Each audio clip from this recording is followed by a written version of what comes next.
की नेमकं ही वोट चोरी आहे, या सगळ्या गोष्टी सिद्ध होत आहेत. पण आपण घाबरून न जाण्यासाठीच मला एक उदाहरण म्हणा किंवा एकूणच एक महत्वाचा विषय आपल्याला सांगायचा आहे.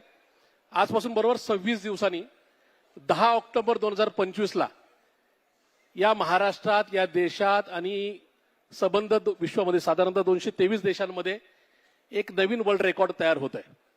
ते काय आहे तर विधानसभा असेल, विधान परिषद असेल, राज्यसभा असेल, लोकसभा असेल, याच्यामध्ये जगातल्या कुठल्याही देशातल्या नेत्यांनी एवढा प्रदीर्घ काळ घालवला नाही किंवा त्यांना त्या प्रकारची संधी मिळाली नाही.